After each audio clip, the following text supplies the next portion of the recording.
Two people can be alone in the same room. One feels peaceful, steady, and calm. The other feels empty, restless, and unseen. The difference isn't the room, it's what's happening inside. Most people think loneliness and solitude are the same thing.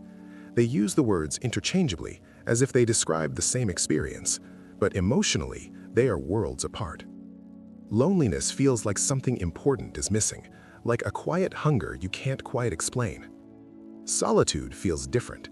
It feels like something unnecessary has finally gone quiet. Loneliness is being alone when you don't want to be. It's absence without choice. Time stretches and the silence feels heavy. Solitude is being alone and choosing it. It's presence without pressure.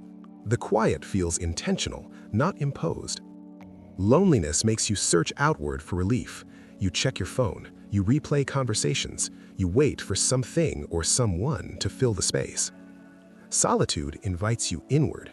It gives your thoughts room to stretch and settle. Nothing demands your attention, and for once, that feels safe. Many people fear being alone because silence reveals what distraction hides. When there's nothing to scroll, watch, or respond to, you're left with yourself, and that can feel unfamiliar. Loneliness whispers, "No one sees me."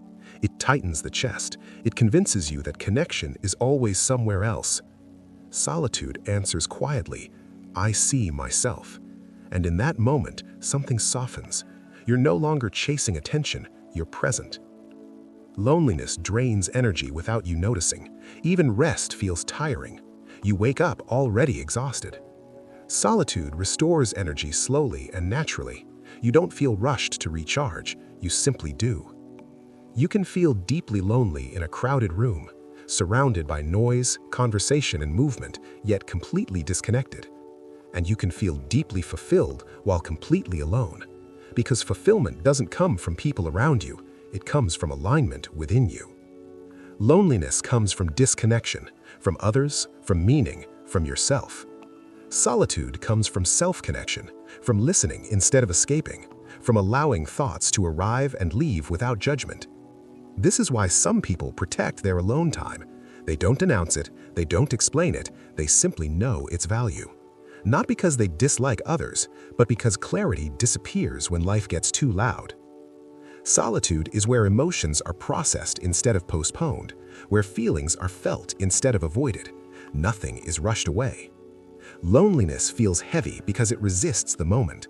It keeps asking, "Why am I here? Why does this feel like this?" Solitude feels light because it accepts the moment. It doesn't argue with the quiet. It listens to it.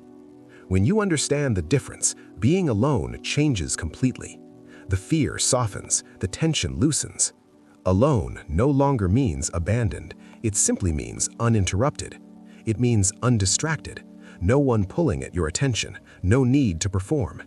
It means present, fully here, fully aware. It means grounded, stable in your own company, comfortable in stillness. When solitude becomes a choice, loneliness loses its power.